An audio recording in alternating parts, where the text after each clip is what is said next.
their final respects.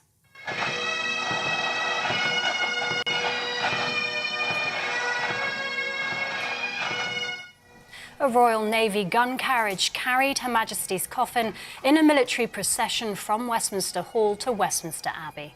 On top sat the imperial state crown, along with a wreath of flowers and a card that read, "In loving and devoted memory, Charles R."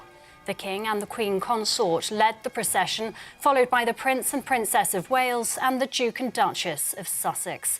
Hundreds of heads of state, past and present, attended the service. The Archbishop of Canterbury telling the congregation few leaders receive the outpouring of love we've seen for our late Queen. The grief of this day, felt not only by the late Queen's family, but all round the nation, the Commonwealth and the world, arises from her abundant life and loving service, now gone from us. She was joyful, present to so many, touching a multitude of lives. At the end of the service, the last post sounded by the state trumpeters of the Household Cavalry.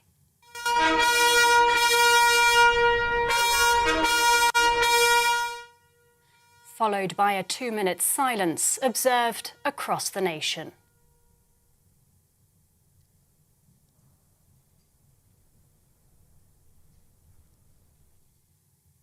From London, the Queen's coffin returned to the place she called home, Windsor Castle, where it was lowered into the royal vault in St George's Chapel.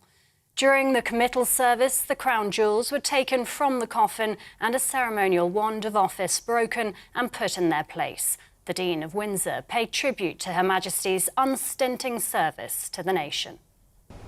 In the midst of our rapidly changing and frequently troubled world, her calm and dignified presence has given us confidence to face the future as she did, with courage and with hope.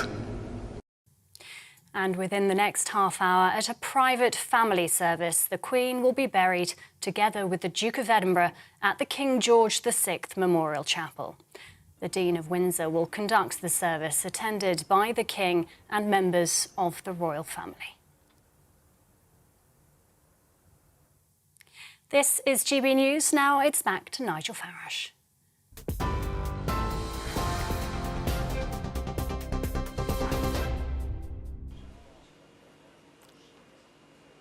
Well, in 25 minutes' time, the Queen's body will be interred in the Royal Chapel at Windsor. That will be something that is a private family affair. We will not be able to witness that. But the rest of the day has been open to public view, not just to us in this country, but to the whole world. We are told that the global audience for this possibly will be the biggest ever viewing event that the world has ever seen. I was privileged to be here at Buckingham Palace, to watch the procession, to be here for the service relayed to the crowd via radio. And I have to say, I watched it. I went and stood just to the right of me on the Mall. The royal family, the Queen's body, no more than 20 feet away from where I was. I was honoured and privileged to be here on this day. It was profoundly moving. It was very, very sad. I then myself went to a public house not too far away, that may not surprise you, where we watched the service from Windsor, which looked equally incredible. That whole mile, 30, 40 deep in people. We watched that service. And at the end of it, the whole street was full of people. And we stood and we sang, "God Save the King." It has been a truly extraordinary day. All of us will have our own memories of it from wherever we are. It appears that it went without a hitch. Hyde Park was absolutely full. An estimated 1.3 million people attended these services that took place today, both in Westminster and indeed down at Windsor. It's a day I certainly won't ever forget. And whilst it was a very sad day, something in me feels it wasn't quite as sad as it might have been because of the way in which this country has come together over the course of the last 10 years. My big fear was that with the death of the Queen, the values that she represented, patriotism, decency, honesty, service, and yes, Christianity too, that all of those things might die with her. What we've seen in the last 10 days is that we are still a great country. And that was on show today for the whole of the world. Well, joining me to talk through everything that happened today and how the security services handle things is GB News' home and security editor, Mark White. Mark, what a long day. Yes, Nigel, what was it, 7 hours ago or so we were here watching that procession come along, as were hundreds of thousands of others. At 9:15 this morning, the Mayor's office put out a message saying that all the public viewing areas in London were full. Such was the determination of people to get down to the capital to see that. And right on cue, as you would expect from the military, at 10:44 in the morning we saw the coffin on that Royal Navy gun carriage coming across from Westminster Hall. Behind it, processing were the royal family senior members, including the King, once again, over to Westminster Abbey. A shorter procession, obviously, to Westminster Abbey, round Parliament Square and into the front of the Abbey. Then, of course, after that very solemn service, just an hour or so long, by the Queen's own request, she doesn't like or didn't like these services to go on too long. So after an hour, the service ended. Then we got the spectacular procession that just went on and on and on. Right at the head of it were those mounted police officers alongside Metropolitan Police officers, the Mounties from Canada, and then further back, along with the airmen, the naval personnel, and the army, not just from the UK but from the Commonwealth countries as well, I think really showed, Nigel, just what a global monarch Queen Elizabeth II was. And we saw it come right down here, round the Victoria Memorial. And what a very moving sight it was. We saw that, Nigel, didn't we, as hundreds of household staff from Buckingham Palace came out to bid their monarch farewell as she passed Buckingham Palace for the last time. This very important building as far as the monarchy in the UK is concerned, the epicentre of the monarchy in terms of emblems, symbols, where all of these state occasions have taken place over the years. One last night, a huge state reception, the first one that was held by the new monarch, King Charles III. And then, of course, it was on up to Wellington Arch and transfer of the coffin onto the state hearse, and still an opportunity, Nigel, as that hearse made its way to Windsor, going through the A roads so that people could still line the streets, and they did in their thousands. Throwing flowers. It was just incredible to see. Some applause, but actually most of the crowds observed the silence. I noticed this as the coffin made its way to the bottom of the Mall. There was silence. On the other side of the street, a few people started clapping, and clearly someone told them this is not what you do. Yeah. There was complete silence, many bowed heads, a few people with their phones. I understand that. It's a moment they want to capture. I get it. And then, when the Queen Consort came in a car, people then started to clap, almost as if it was emotional relief. Yeah. And you can understand why, and I can't be too harsh with people for letting out that emotion at that time. But I think actually, as you pointed out, for the most part, people were very observant and respectful for the coffin as it passed in the gun carriage, all the way up to Windsor as well. And as I say, then we had that procession up the long walk to Windsor Castle, and what a beautiful service once again in St George's Chapel. Yes, a beautiful service, and even more intimate in a way than the one that took place in the Abbey, I think. Yeah. A truly remarkable day. Mark White, you've had a busy 10 days. Thank you very much indeed. I have to say, the scenes, I mean, I only watched the scenes at Windsor on television, but they were literally astonishing. That whole mile down to the castle, they were lined 30, 40 deep. It was astonishing. Let's cross now to GB News' Stephen Dixon, who is there in Windsor. Nigel, thank you very much indeed. It has been a most remarkable day here in Windsor, and as you were just reflecting with Mark, there was this real sense of calm, of serenity here, despite so many people being packed down the long mile, very nearly 3 miles long, absolutely jam-packed, filled to capacity, but that real sense of calm, of serenity, of silence when the hearse passed. It was quite remarkable. Of course, now, as you're saying, it moves on to the private ceremony in, 20 minutes or so. Before we talk about that, Alice Porter is here. Just reflect for us a little bit, Alice, if you would, about the events of this afternoon, because it has been quite surreal, hasn't it? Just this absolute quiet in a town which has been packed to the rafters. Yes, I think there's something more astonishing when there's a silence in an enormous crowd. And we had the long walk completely packed out to capacity. I mean, we were hearing announcements, were we, sort of saying the long walk is packed, you know, don't come because it's at capacity. And therefore, when you have that extraordinary silence and then each minute hearing the bells of Windsor chiming, you were hearing the gunfire each minute. I mean, to have that with the procession walking oh so slowly, but oh so ceremoniously, it really is extraordinary, isn't it? And we've had that, as Mark was reflecting, there's a more intimate service, which was at 4 o'clock, which was beautiful in and of itself. But now we move on to this very, very private moment at 7:30.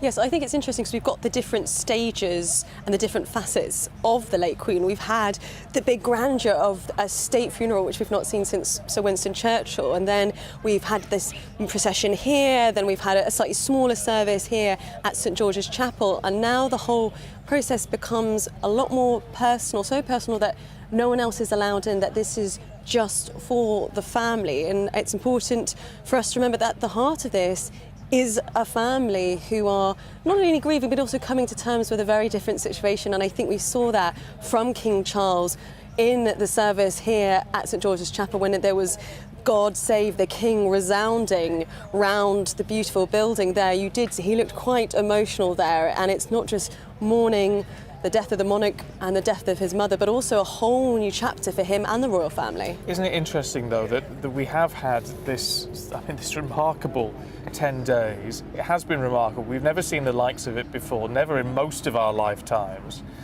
And it has been extremely public, and it's got to be said, the King and the Prince of Wales and indeed the Duke of Sussex as well, getting out, meeting the crowds, has been very moving in and of itself, hasn't it? And we wonder if that is going to somehow indicate the monarchy is evolving slightly into something which is going to be a little bit more punter-friendly, public-friendly, if you like. Yeah, I hope so. I mean, it wasn't those scenes on Saturday, weren't they extraordinary, of the King and the Prince of Wales?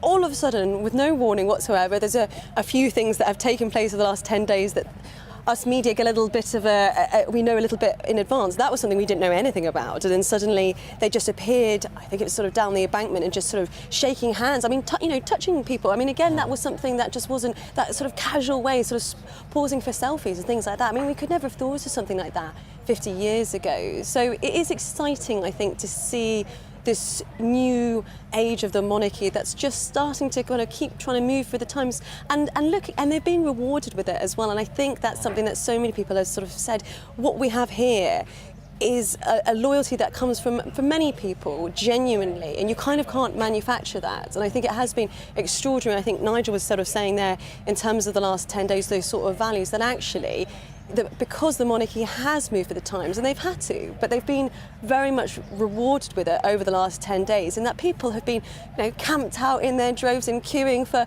24 hours a day. I mean, kind of who would have thought that would have been possible? And it says so much, not just of the British public, but also of the way in which the monarchy has evolved so that they're still loved by so many people. Yeah, indeed. Alice, thank you. I mean, I think that really is the sense that we've had, certainly from the people getting in touch with the GP Views. As you know, Nigel, this huge respect for the Queen, but also love for the King moving forward. And let's hope we all bear that in mind as he prepares with his family now to say that very final and very private goodbye to Her Majesty Queen Elizabeth. No, absolutely, Stephen. I agree with that entirely. Huge love for the Queen. And I've been saying, well, way before all of this happened, but actually going back to the Jubilee, when I was very privileged to be here when the Queen came onto the balcony, that not just the best known person in the world, but I think the best loved person in the world. But I think, you know, that apart, I think Charles has done very, very well. I thought the King's speech the evening after the Queen died was truly, truly remarkable. Hey, the King's speech was just a film until all of this happened just 9 days ago. And I think that's part of the remarkable thing that's happened here, that the country's come together. The values that the Queen represented are being shown by people in their millions. Seems to me the monarchy is in a stronger place than it's probably ever been for now. Well, joining me is Rafe Hadel-Mancu, royal commentator. Rafe, what a day. Yes, it's hard for me to actually know how to describe this on a personal level. I mean, in our Long Island story, we've seen nothing like the past 10 days. But for me, today was in a different league entirely. It was so momentous, and I don't just mean the huge crowds lining the processional route from London to Windsor, which was truly astonishing and warmed the cockles of any British heart. And I don't mean that spectacular event we saw at Westminster Abbey, which was truly remarkable. It was that much more intimate service that we saw, the service of Committal at Windsor Castle, which for me gave me my first real emotional wobble that I've had since it started. When we saw the instruments of state, the crown, the orb and the sceptre with which Her Majesty was crowned, removed from the coffin, and the Lord Chamberlain heard Lord Chamberlain breaking his wand and putting it on top, and then Her Majesty's coffin descended out of sight, never to be seen again. And the finality of that, you finally realise, yes, she is gone, because before, just having her there made her seem as if she still was there. The finality of that, but also the historical and constitutional and symbolic significance of seeing that transfer of power, I just found overwhelming. But the absolute finality is in about 12 minutes' time, of course, but that's a private, family That's service. What we've had today. We've had the 3 Ps. We've had the public service, we've had the personal service at St George's, and the public in Westminster, and then there's the private now, which for behind closed doors, and may actually only be the 4 children, because the King George VI Memorial Chapel, where Her Majesty will be interred, and her husband the Duke will also be interred, is so tiny and so small, you can only really fit the 4 children and a priest or 2 in there. Just a thought, a very young prince and young princess were there in the Abbey today. Extraordinary to ask children of 7 and 9 years old to go through that in public. Extraordinary, but I think important. We have to remember Stoicism is a royal trait. It was once a British trait. Hopefully it still is. And we also have to remember that images are important. We all remember the young Prince Charles at his mother's coronation at the age of 5. We remember the young Princess Elizabeth and Princess Margaret at their father's silver jubilee, King George V.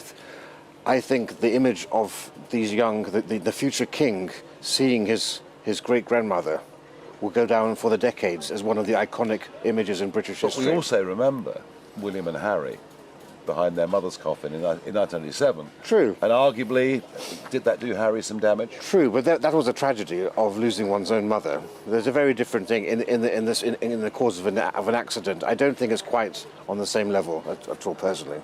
Now, watching it, as I said to you, I watched Windsor at the end of the service, and there were scores of people in the street behind me, and they spontaneously stood to attention and sung "God Save the King." I'll never forget it. And I'm guessing that was happening all over the country. Has Charles not made a very good start? I mean, for the last 10 or if not 20 years, there was a lot of concern and tension in the royal household about this period. It was supposed to be a period of great flux and uncertainty. How would Charles be received by the public? And I'm sure they're all breathing a sigh of relief. It's early days yet, but I'm pretty sure that things seem as if they're going down a very good path indeed. Final thought, the Commonwealth. Commonwealth very heavily represented today, as of course it should be. The Queen, the head of the Commonwealth, King Charles now the head of the Commonwealth, 2.5 billion people within it. A remarkable organisation that I feel we should do so much more with. Prince and Princess of Wales going off to Australia, the King and the Queen consort in Australia shortly after that. I mean, he's 73, she's 75. Are they off on a global tour? Well, let him settle into his role first. I think he's got more than enough to do for the time being before we consider that. But he's certainly been very active in recent years. I mean, prior to COVID, there's no reason to think he won't. He understands, much like his mother does, the importance of the Commonwealth and particularly of the realms. And I think it's imperative for the future survival of those Commonwealth realms that they have exposure to the new King and Queen. Because whilst we in this country have accepted Camilla as our Queen, let's not call her Queen Consort, unfortunately, every time there's a visit to North America, the shadow of Diana still looms large, 25 years, a quarter of a century after her death, because there's not enough experience or exposure to the positive side of Camilla, all of the charitable work she does, what a positive role model she is to people, and how she is the strength and stay of our king. We can see that here, and that's why you're seeing these warm receptions. That needs to be addressed in the realms. Rafe, great work with us over the course of the last 10 days. Thank you so much. Pleasure. Rafe Hadel-Mancu there, who's provided some real sensible balance and given us history lessons. But haven't we all learnt the most remarkable history lessons? We've learnt in the last 10 days what a constitutional monarchy actually is, how valuable it is. And what's fascinated me are the number of young people. I've been putting out social media posts on some of those platforms that teenagers look at. I've never had higher viewing figures, and we saw many young people today lining these streets in London. Here is a video of me out there just minutes after the Queen's coffin had passed in the Mall, talking to the great British public. Well, I'm joined by Mark. Mark, you've just seen the coffin go by. How do you feel? Very proud to be British. There's not many nations that can do what we can do, and it has united us as a nation, whether you be Scots, Welsh, Irish or English. No matter what your religion or your colour, this has brought us together, and I'm very, very pleased to be here. And you served yourself, and I guess she was your boss? She was my boss. It was only reserve service, no regular. But even so, I was badged Queen's Regiment, as you can see. And yeah, she was my boss, and a very good one. It was incredible, like super powerful, and got cut through you, and like so many emotions, and it's very sad, but at the same time we kind of celebrating her life and learning from what she's done, and all the help and all the thing for the whole community and for the whole country and the world. Coming all the way from Newcastle, what did the Queen represent? What did she mean to you? Family values, social values, which is all being eroded now by woke rubbish. So she meant everything. She was a Christian as well, and I'm a Christian. So, do you think the last 10 days, and I was like you, I was worried that with her death, those values might disappear. Do you think the last 10 days may have brought some of this back? I hope that King Charles will carry on in the same vein. I really do. Well, he's off to a good start. And what a moving ceremony. Seeing that coffin was quite tough, wasn't it? It was very emotional, very emotional. Well, I just wanted to see the coffin. I've never really seen the Queen, and it's a humbling sight just to see, the last sort of sight of the Queen, really, and to see the new King as well. Just good induction into the monarchy. Yeah. So do you think? I mean, we're told that lots of young people aren't interested in history and tradition, but do you think that's wrong? Yeah, it's a shame, really, because it's our tradition, and people, they don't really realise what they do for the country, and people should really be a bit more proud. What did you make of it all? I thought it was really moving, really touching. Yeah, I'm so glad that we decided to bring the children down. Yes, and you'll remember this for the rest of your lives. I mean, London has seen nothing like this since Churchill's funeral. But that moment when the coffin came past, that was tough, wasn't it? Yes, it was like really teary-eyed. I was, definitely. Well, just what lovely people they were in that crowd, as they've been for the last 10 days all over the United Kingdom, including those, of course, who queued, in some cases, for up to 14 hours to get into Westminster Hall. Now, one of the things about our Queen is that she was a devout Christian. Her Christmas message every year mentioned Jesus and her faith, and she was doing it at a time when church-going was going down. Well, joining me now is Gavin Ashenden, former chaplain to the Queen. Gavin, Christianity a central part of her life, clearly a strong part too of Charles's life.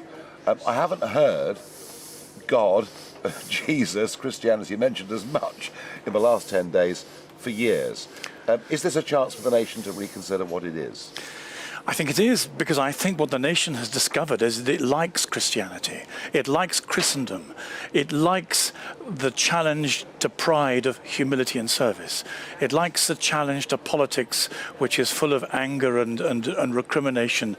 It likes instead respect and kindness. And the silent majority have come out onto the streets to say that they don't want to lose their culture. We're in the middle of a very, very serious culture war.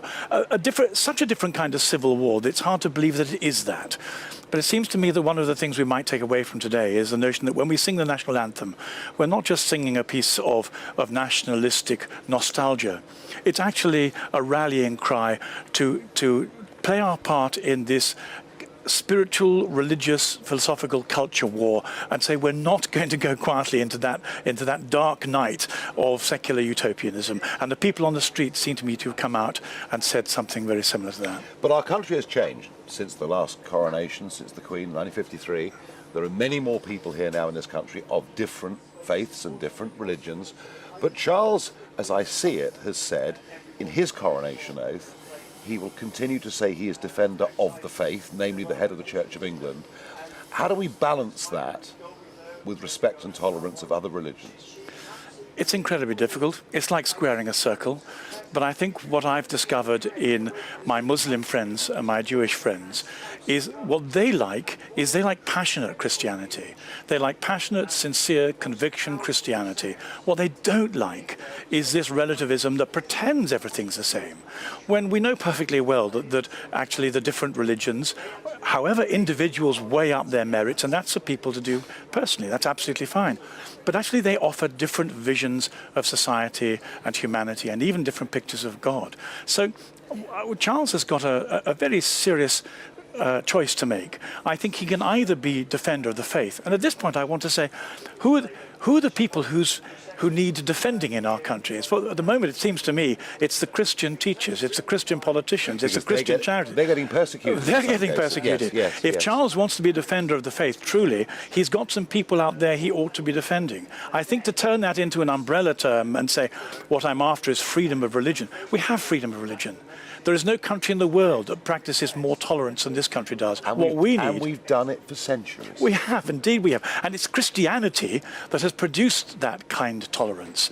But what we need now is to make sure that Christianity does not become a victim of the secular utopian culture wars, and we need a king who will defend his faith. A final thought, Gavin, on the passing of the Queen, and in a minute and a half's time, she's going to be interred in that chapel. A final thought from you on the Queen. I found her to be the epitome of Christian virtue.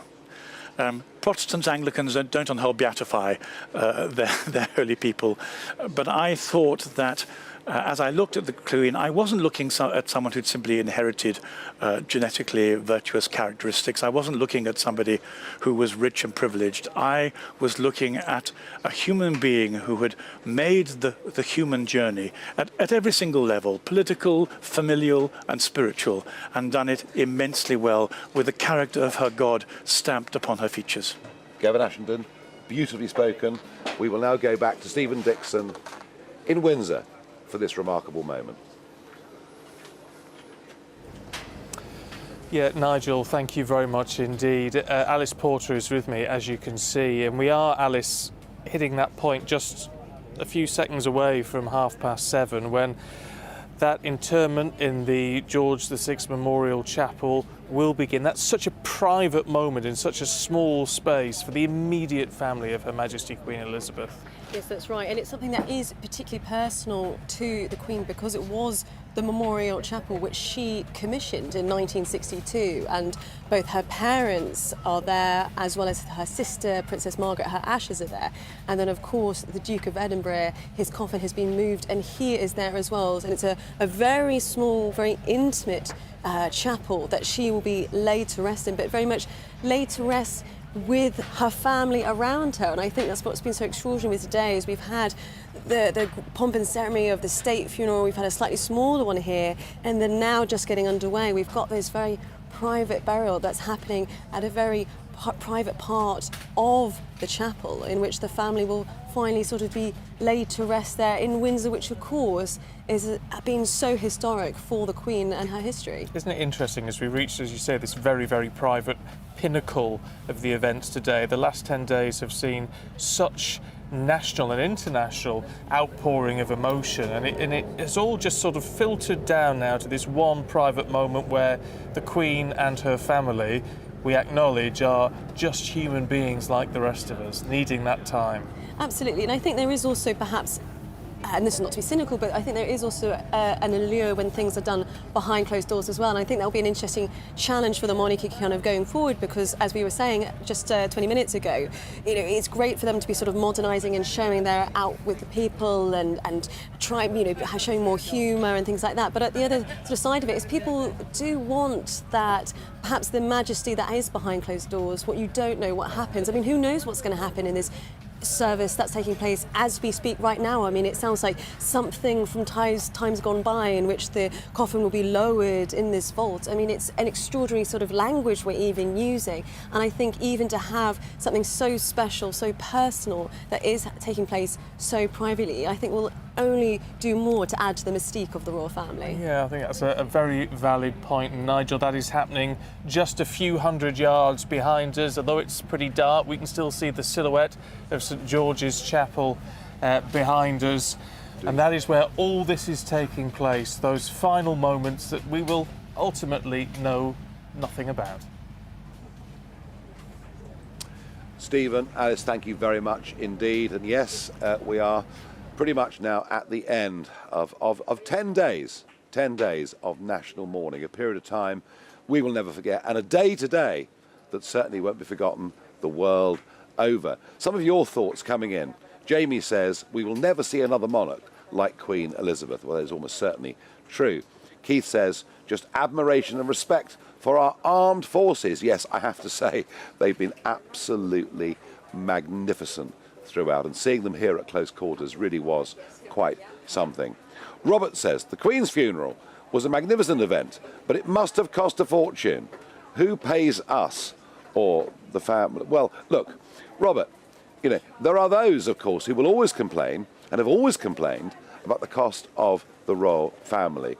I would say the cost of the royal family is as nothing, not just compared to the soft power that it allows us to exert around the world, not just because of the tourists that it normally brings to Buckingham Palace and to Windsor, but actually, what we've learned, again, I'm going to repeat this, it's so important, what we've learned in the last 10 days is what a constitutional monarchy is, what our system of government is, and it's something that evolved, emerged. We went through a civil war, we went through the Glorious Revolution, and this is how we've done things since 1688. And arguably, we've done it better than any other country in the world. I would argue, too, that our constitutional monarchy actually has stopped us going to the extremes of fascism or communism, has protected us in many ways, unites left and right in British politics, people of all faiths, of all religions, of all races. I think we've learned in the last 10 days that whatever it costs to finance this is frankly peanuts, because actually the royal family to this country, our constitutional monarchy, is, in my mind, literally priceless. And John says, no country comes near. Today I watched our armed forces step up to the plate and surpass anything I've ever seen. They never put one foot wrong. They did the Queen proud. Well, they did do the Queen proud. And of course, the Queen herself had a huge hand in much of the organisation of today. Well, to get some context for this, I'm joined by Martin Whittock, historian. Martin, keen to get your thoughts, your comparisons. I was thinking, standing here, watching the procession, watching the gun carriage, I was thinking, well, we've not seen anything like this since 1965 and the state funeral of Sir Winston Churchill. How do you think today's funeral arrangements compare with Winston Churchill's state funeral, but perhaps more relevantly, the last death of the King in 1952 and what we did then for George VI? Amazing and awe-inspiring as those events were, I think today surpasses it. It was absolutely stupendous, remarkable, extraordinary, and it was really history in the making. And what many people may not have recognised is that Queen Elizabeth II is the first monarch to have her funeral in Westminster Abbey since George II, because since 1820, funeral and burial have been at Windsor. Of course, today it's been split between Westminster Abbey and Windsor.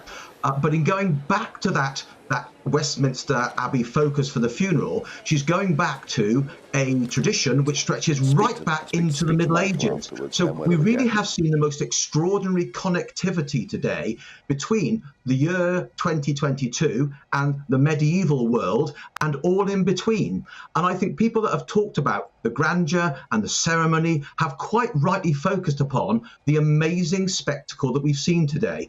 And in many ways, as you've said, this whole experience has been an immersive lesson in constitutional history in this country. And partly because we've had the Queen for so long, we have, to some extent, kind of taken for granted the constitutional structure of this country. And suddenly, over the last 10 days, in the period since her death, we've seen a new king. We've not seen anything like that before. We've seen oaths of succession sworn in public that we've never seen before.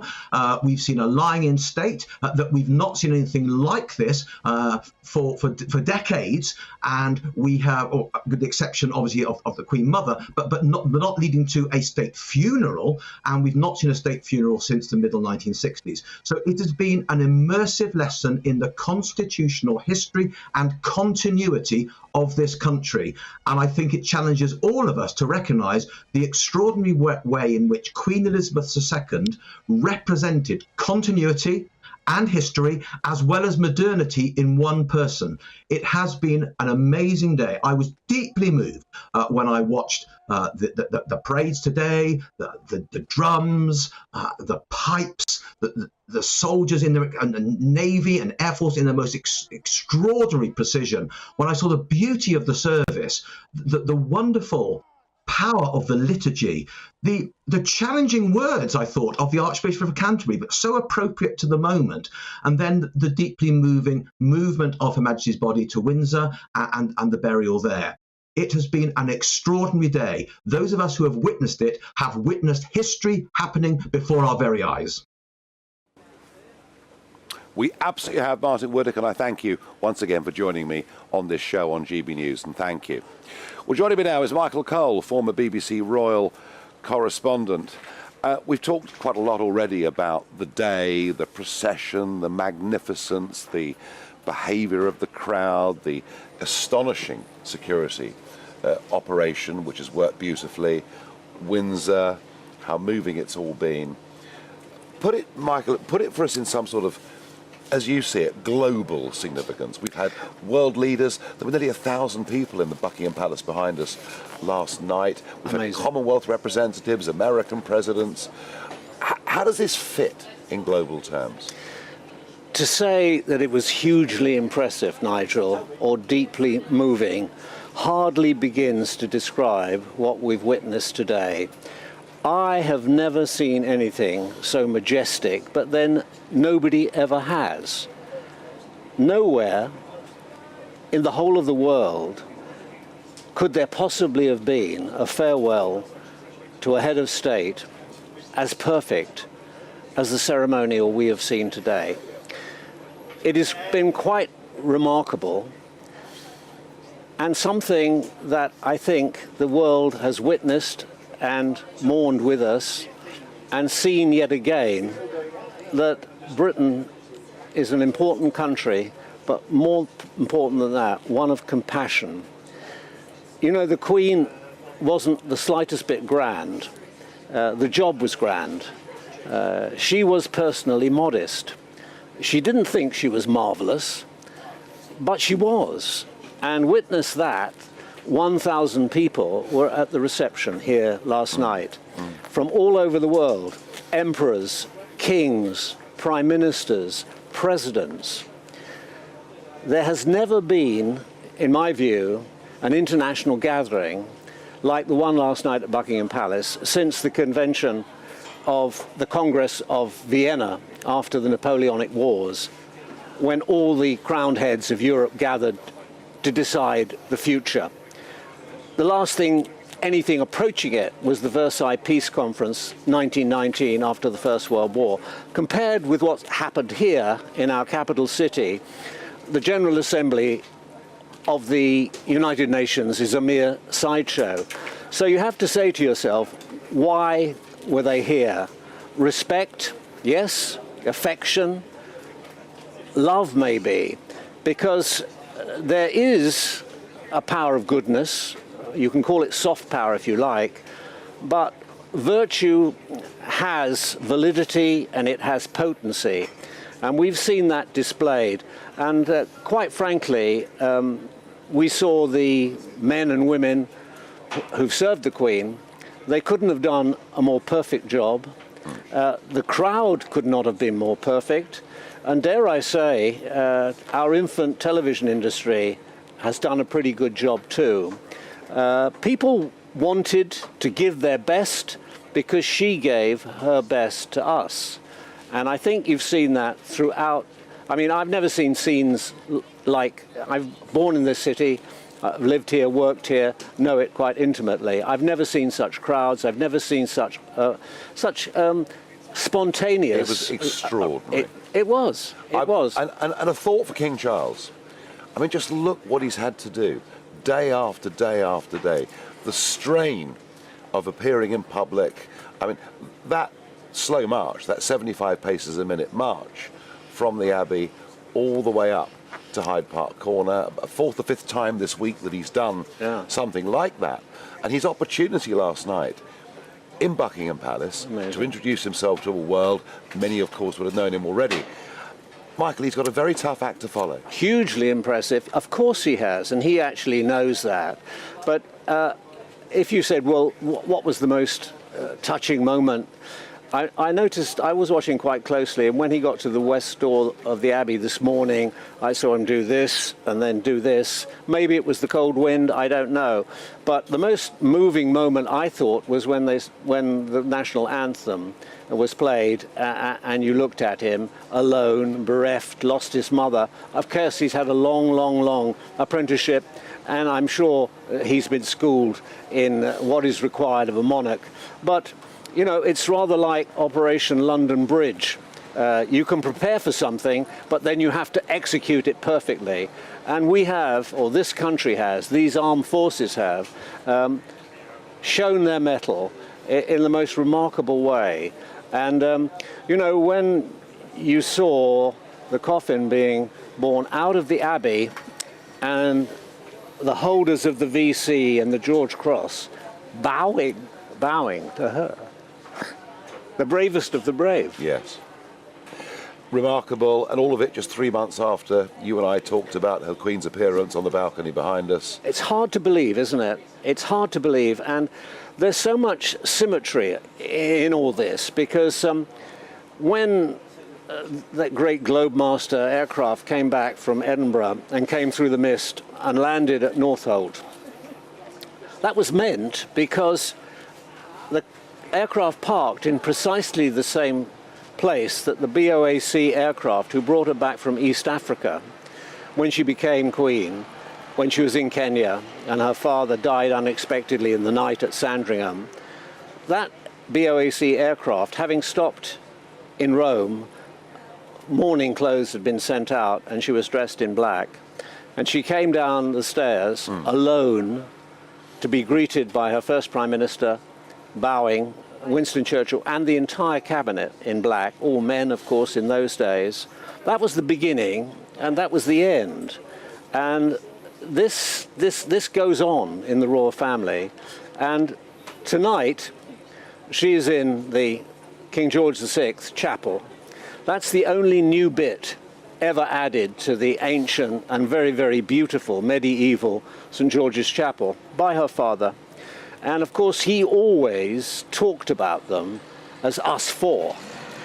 The King, the Queen, Princess Margaret, and the Queen, and joined by her late husband, the Duke of Edinburgh, and Princess Margaret was cremated at Slough Crematorium. Nothing wrong with that. My uncle Reg was also cremated at Slough Crematorium because she didn't want to lie alone in Frogmore, which she thought was a rather gloomy place. Frogmore, this royal burial place just beside the castle, and her ashes are in a niche there. The whole thing has been extraordinary. As I said, I think television's done a brilliant job. The only shot they were not permitted to have was the actual lowering of the coffin into the royal vault, which is quite understandable. There are limits to what the television all-seeing eye can see. But I think a lot of people could be patting themselves on the back, and I know what the Queen would be doing. She'd say, let's have a stiff drink. Yes. Because after a long day on the road, reporting her from the north of Canada to New Zealand, South Island, via Kathmandu, Beijing, Vancouver, Belize, and the West Indies, she always would want, particularly the menfolk, I'm glad to say, have a drink, have a drink, and she enjoyed to have a little snifter herself. Now, gin and Dubonnet, I think, was her favourite. Well, it was one of it. I think she also occasionally had a glass of really good scotch and water as well. Always very moderate, always, but she liked that. I mean, as television people, she never liked to be filmed with a glass in her hand, but she was human, and that's all the more to her credit. At essence, I feel if you said, people said to me, what was the Queen like? I said, well, I didn't know her. Only her closest friends and her family knew her. But if I had to sum her up, she's essentially a countrywoman, more at ease and happier when she's the Squire of Sandringham or the Laird of Balmoral in a pair of jodhpurs, in a hacking jacket with a Hermes scarf tied under her chin, jogging down to the Royal Stud at Sandringham near Anne Hall, which is where the new Prince and Princess of Wales live. And she would go in and she'd watch the finer points of the stallions covering the mares. There was nothing about bloodstock breeding she didn't know, and she gloried in knowing. And horses, dogs, people. Yes, and what a moment that was. The corgis. Yes. The corgis when the coffin was coming into Windsor, and one of the members of staff had the two corgis out. Well, you can't say it hasn't, and of course her favourite horse. Yes. For riding round. She used to ride round with a groom, generally speaking, round Windsor Great Park. And all of those people who work on that estate, I mean, the royal milkman who used to bring the milk from one of her prize herds, 2 prize herds there, to go with the muesli in the morning. That was his job, to bring the milk. All of those people felt a very strong and close bond, yes, which is understandable, because when King George V decided that the family could no longer bear the German name during the First World War of Saxe-Coburg-Gotha, particularly when German bombers called Goethas were dropping bombs. Yeah. What did he choose? His private secretary, a very wise man, said to him, "My lord, sire, Windsor, the House of Windsor." And of course they took on board the name of the town, which of course is very proud of it, and quite rightly so. A lot of people have got a lot to be proud of today. The pictures were outstanding. I think young Prince George, only 9 years old, his sister Charlotte, 7. I mean, a bit of a risk bringing young children to a funeral like that, but of course they behaved impeccably. Oh, yes. Impeccable. I mean, of course, minor things go wrong, but when you think about it, the scale of this operation, how huge it was, how very little has gone on, 1 or 2 fractious horses, a couple of servicemen faint. Why not? These kids are 18 years old. 18 years old. Michael, it's been an astonishing day, and I think your historical reference that we go back to the Congress of Vienna to think of world leaders and royalty getting together in the way they did in Buckingham Palace last night is astonishing. Never anything but like it. Thank you very much indeed. Some of your thoughts still coming in from home, well, many of them actually, only a few I can read out. Wayne says, I agree with this, give those 8 young guardsmen carrying the coffin a lorry full of beer, they deserve it. Well, I'm sure they're doing their best right at the moment. That coffin, that oak coffin, lead-lined oak coffin, estimated to weigh between 500 and 700 pounds. And I thought when they walked up the steps, quite steep steps of the Windsor Chapel, they had one hell of a job to do. So Wayne, very, very good point.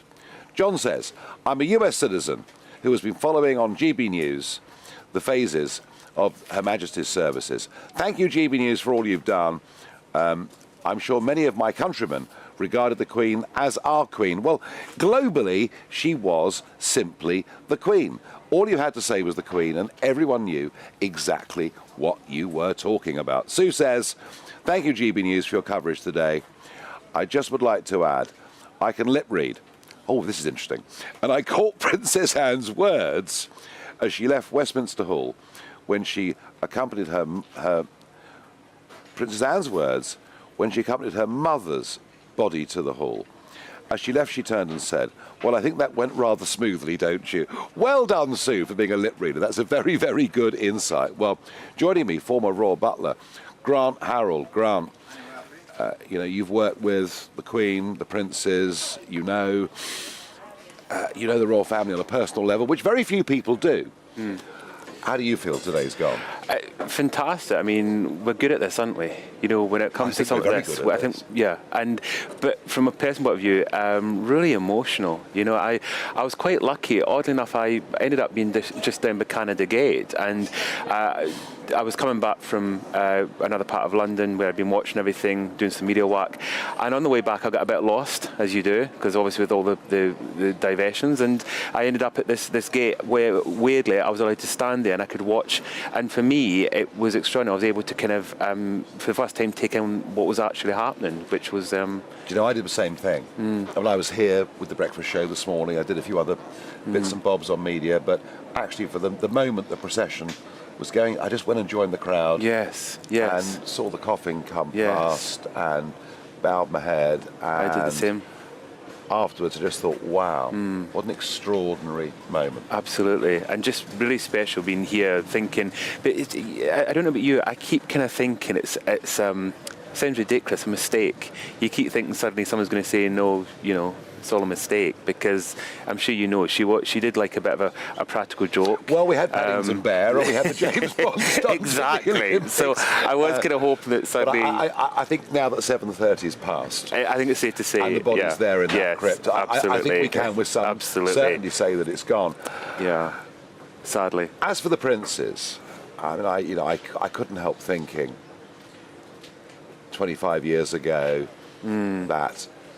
I mean, terrible emotional turmoil and that they went through, and now we have, you know, Harry allowed to wear a military uniform when he went and stood vigil, but not allowed to wear a military uniform today, despite the fact he did 2 tours of Afghanistan. Absolutely. This rift with his brother, I suspect even worse rift with his father, given some of the things he said about his father.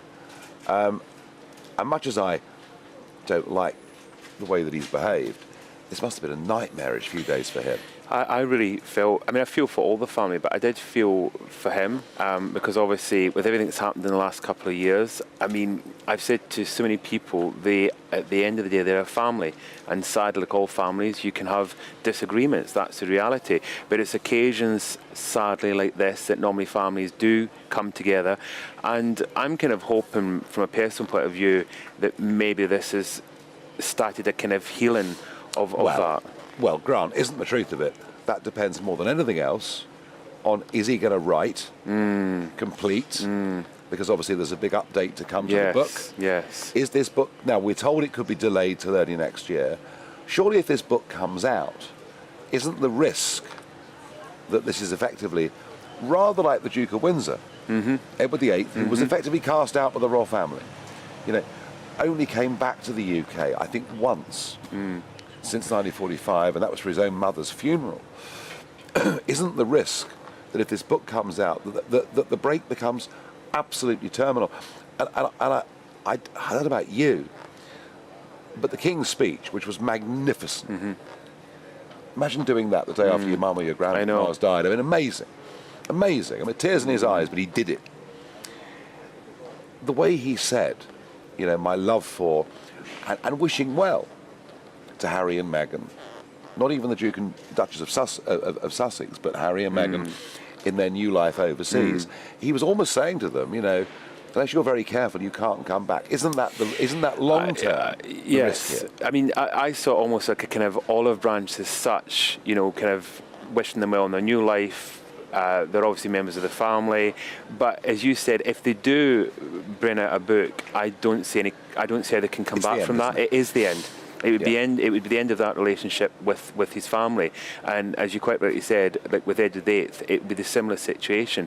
And we've already said that history has already slightly repeated itself, and we don't really want. And that's not something the Queen. I honestly don't think that's something the Queen would ever want, because she adored her grandson. Yes. And I'm also kind of hoping that. Well, Grant, we as a country adored him. Yes. He was the most popular royal there'd probably ever been. And the wedding, it was a fairy tale wedding in 2018 in Windsor. Everybody took them to their hearts. Well, they've done this to themselves. And this is the thing. I was there, I was there, you know, and I remember everyone being so excited and so happy, and it was a fairy tale, you know. It should have carried on like that. And and I think what's also sad is that, you know, the last few years of the Queen's life, this has been one of the biggest things going on. And I kind of hope that maybe today, I mean, I saw the emotion in his face, and I'm kind of thinking, you know, for the sake of his late grandmother, for the sake of his family, it's really important that he walks away from this Mustn't he, Grant, worry? I mean, mustn't he, having seen the last 10 days, mustn't he think to himself what he's left behind? I would have thought so. And it's not just the way of life of being a member of the royal family. It's family. You know, it's his family. And do you know, you only get one family. You know, that's the reality. Well, you get one family. I mean, divisions in families are not unusual. I'm sure many of you watching out here will know exactly what I'm saying. But there is, I think, the risk that it could become terminal. Yes. Now, one of the ways that we should judge human beings, particularly human beings in positions of rank, title, wealth, position, is the way they treat those that serve them. It's a very, very good marker of how good or bad as a human being people are. And it's so often the case that you see the rich and famous treating everyone around them very, very badly.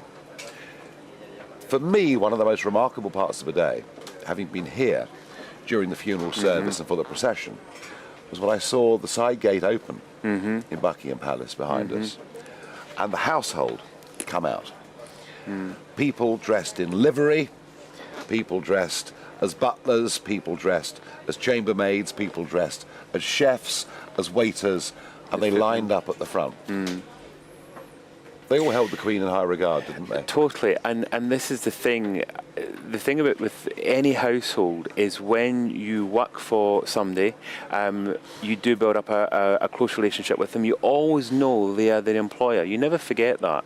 But you are welcomed into their home. You become part of that family, and you can become almost closer to them than your own family because of the amount of time you're around them. So there is a genuine affection. There's a genuine affection. And, you know, I find it really difficult thinking of, for Paul Wybrew, the Queen's butler, Angela Kelly, these people are really close to, they will feel they have lost a family member, and I really feel for them. They look like it, standing out there in front of Buckingham Palace today. Yes. Grant Harold, thank you. Thank you. For joining us on this truly historic day.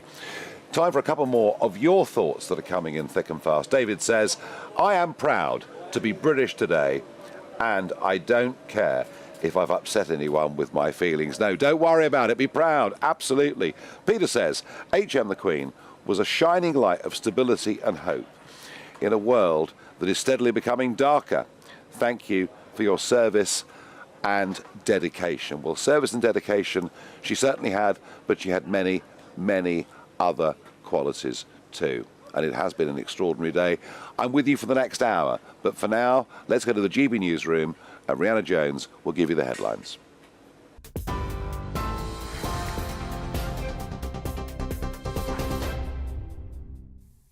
Thank you, Nigel. Your top stories from the GB newsroom. A private burial service has been held for Queen Elizabeth II. Her Majesty's final resting place is next to her late husband, the Duke of Edinburgh, at King George VI Memorial Chapel. The Queen's burial follows a committal service at St George's Chapel within the walls of Windsor Castle. During the service, Her Majesty's Imperial State Crown was removed from her coffin for the last time. The Dean of Windsor paid tribute to the Queen's loyal service to the nation. In the midst of our rapidly changing and frequently troubled world, her calm and dignified presence has given us confidence to face the future as she did, with courage and with hope. Earlier in the day, tens of thousands lined the route as the Queen's coffin was taken from London to Windsor Castle. The state hearse covered in flowers thrown by mourners for her final journey up the long walk. Her favourite horse and two of her beloved corgis there as the procession passed through the castle. Some told GB News why they decided to come and pay respects. She has been that continuous point throughout my service, 22 years in the Engineers. We all swore an oath of allegiance to her, and that lasts forever. We only swore an oath of allegiance to one person. She swore an oath of allegiance to nations, and she has done a far, far better job of upholding that oath than I could ever hope to do. We were all like one big family for the Queen, and it was really sweet of everyone to come together and to have, like, just to be all together as a community and to see this together. The Queen's state funeral service at Westminster Abbey this morning ended with a 2-minute silence across the nation. Her children walked directly by her coffin as it was taken into Westminster Hall. It was followed by the Prince and Princess of Wales and the Duke and Duchess of Sussex. The Queen's piper playing for Her Majesty one last time.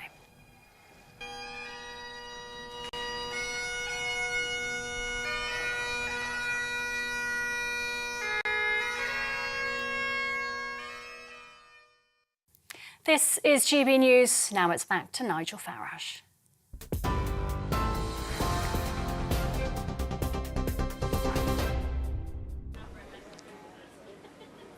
Well, I have to say, it's been the most extraordinary, moving, for many, many people all around the world, very, very emotional day. I was privileged to be here in Buckingham Palace to listen to the funeral service, which was transmitted over the radio, to watch the preparations for what was to come.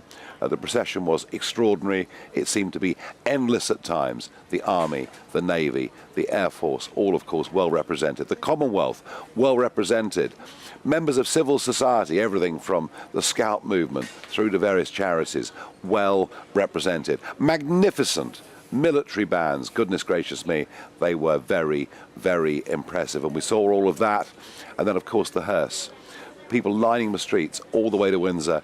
And then in Windsor, something happened that was even more magnificent, I think, than happened in London. The Royal Mile thronged all the way down, 30, 40 deep, a very moving service that took place in the chapel there. It's been quite a day. Well, joining me is GB News' royal reporter, Cameron Walker.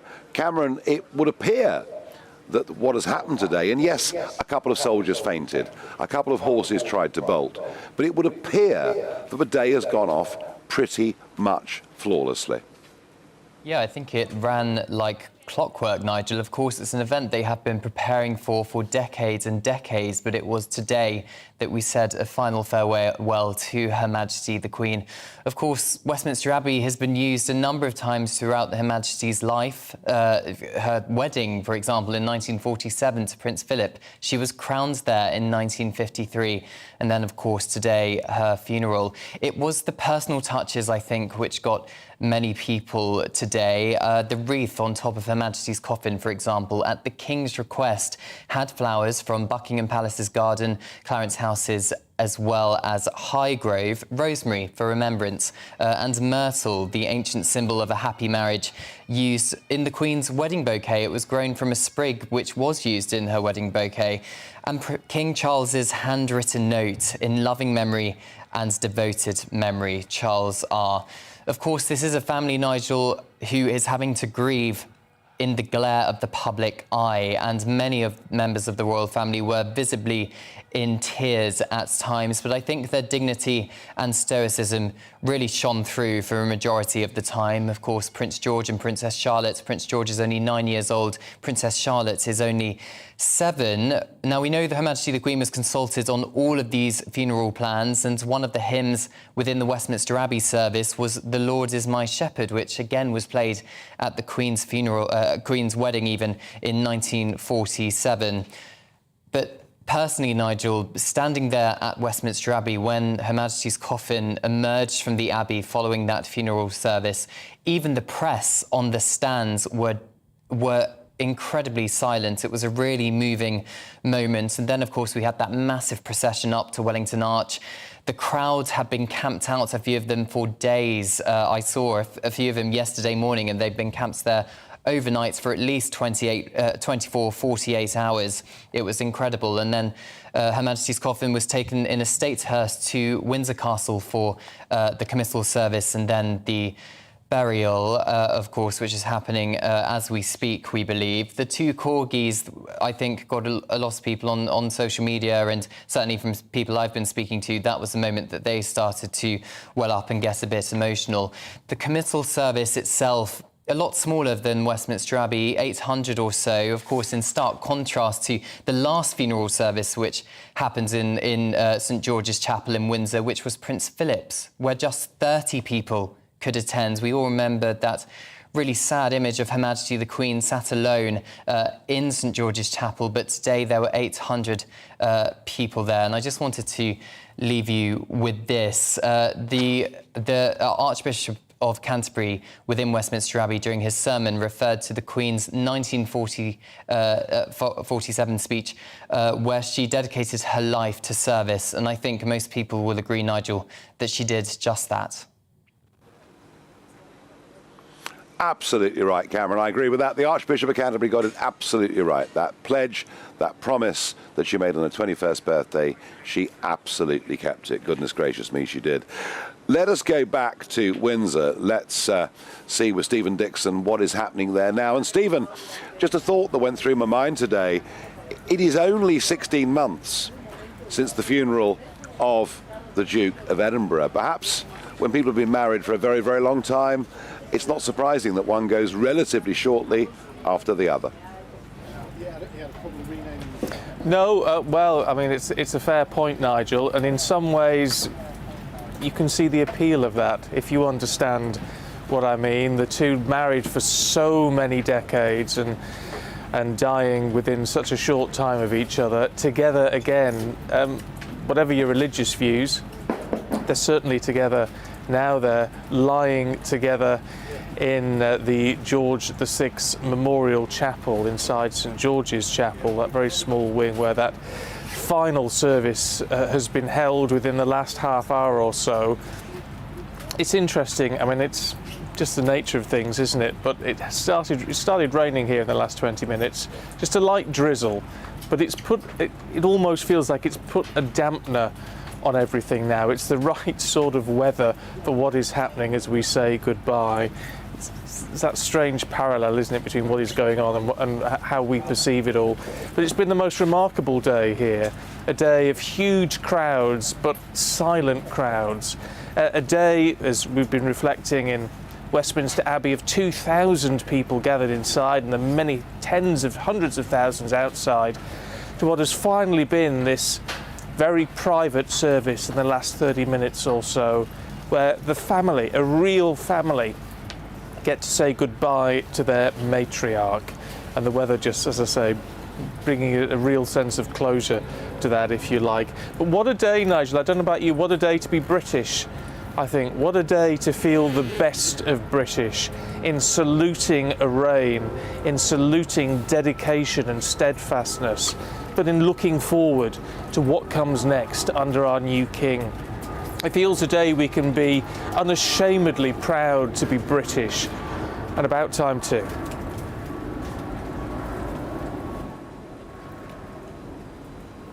Well, Stephen Dixon, I absolutely endorse and agree with those words, and perhaps that light drizzle that is falling on Windsor now that started 20 minutes ago sort of says it all. It's the end, and it's a gloomy end to a day that has been a sombre day, and yet it's had its colour, it's had its pageantry, and it's had its music. Boy, oh boy, how privileged I was to be here just yards away from the military bands. Well, joining me to explain all of this is Lieutenant Colonel retired Graham Jones, MBE, former Director of Music and Officer Commanding the Coldstream Guards and Senior Director of Music of the Household Division. Good evening, Nigel. Good evening. Long introduction, I know. I know, it's a lot of names and titles, isn't it? But So, there we go. Did the boys and girls do us all proud today? I mean, first I'm going to say, what a monumentally impressive yet emotional day that has been. Yes. I mean, it's once in a lifetime experience, and I'm thinking about those musicians. Firstly, I'm going to say they delivered in spades. Absolutely. I mean, that was absolutely stunning. But just think of the young musicians that are out there. Just think that so many years ago they were there in their school, hopefully funded by the school, important, learning the clarinet, yes, dedicating hours, getting into the community bands, and then deciding to make a career as a service musician. And suddenly, there they are on the biggest stage in the world. Yes. Now, what about the fellas on the drums? Oh, yes. Because they were marching, the whole procession, this long procession from the Abbey, all the way down the Mall, up Constitution Hill, and round to Hyde Park Corner. It was a long, long way. And going at 75 paces per minute, an unusual pace to march at. It is. It's the state ceremonial pace, because remember, you've got the Royal Marines, the Royal Navy are dragging the hearse, the coffin and everything. 142 rating. Yes, with the rope. Exactly, and they're doing all of that. So you've got to get the pace right, and it's critical with the bass drummers that they stick to it when they're given slow march. Bang at 75. Now, in order to do that, Nigel, imagine. Let's look at this. It was about 45 minutes from the front of the procession to getting to Wellington Arch. My maths tell me that if you're beating at 75 beats per minute, they're gonna throw out something like 3,500-ish beats at full pelt. In order to achieve that, they've got to tape up their fingers, because otherwise their fingers will be in shreds, they'll be blistered, they'll be a terrible mess. Yeah. And the discipline, the sheer discipline to hold that beat is amazing. Now think about the pipers. So the pipe bands are even slightly different. They still have to go at 75 beats. Yet, pipers, they're used to going at a steady pace because they're pipers, the shrill of the pipes and everything that goes with it. Yeah. So they have their marching tempo, which is below that normally of the household division. And they've got to get all these tunes that they're used to playing at 60 beats per minute, they've got to ratchet up to 75 beats. Right. That takes a lot of practice. It's unlike the military bands, because the marches that the military bands are playing, the funereal marches, they're used to playing them at 75 beats, so that's not an onerous task. Okay. And I have to say, I thought, again, the pipes and drums were outstanding. Those bass drummers held that beat.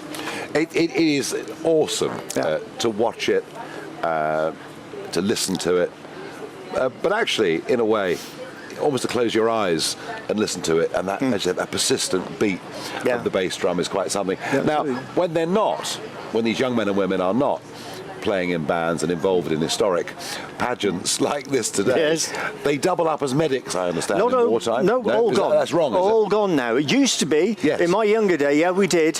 We did all of that, but we had a thing called clinical governance, and all sorts of other things happened. And so, nowadays in modern warfare, you need a fully qualified combat medic to do the job.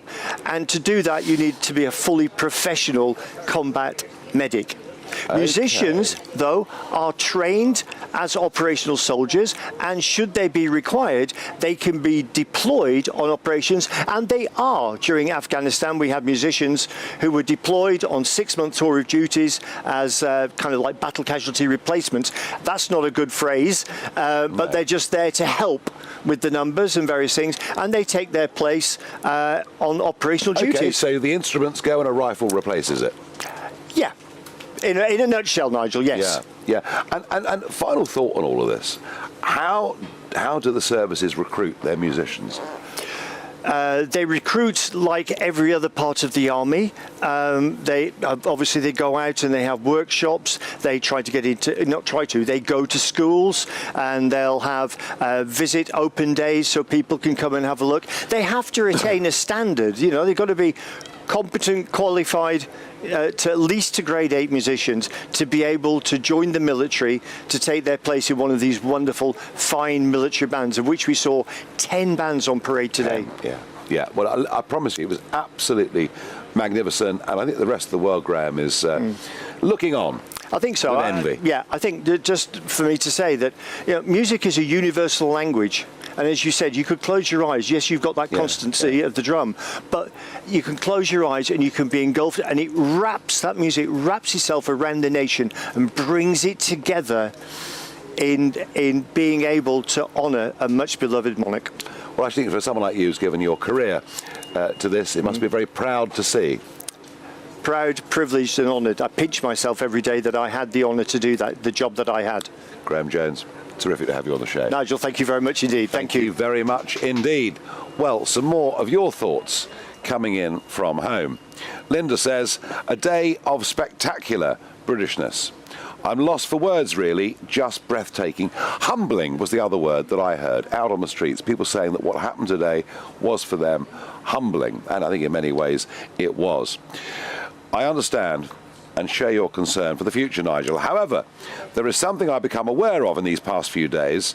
The more we've been invited, included and educated with proceedings, the more open and accepting people are to supporting and respecting our Constitution. After all, the alternative is a bit too scary. Well, I don't know whether the alternative is scary, but the alternative is certainly pretty bloomin' dull. And I think that's really the point that I would make. That, you know, if the alternative to this is to have a republic with a clapped-out politician, and they could be, I don't know, they could be from the Labour Party or Conservative Party, but they would necessarily have been political figures attempting to play an apolitical role, and frankly, I don't think it would work. I think what we've discovered in these last 10 days is there is a little bit of magic about the monarchy, about our constitutional monarchy, and I've got a feeling, folks, that much of the rest of the world is looking on, not just admiring us, but perhaps just a little bit jealous too.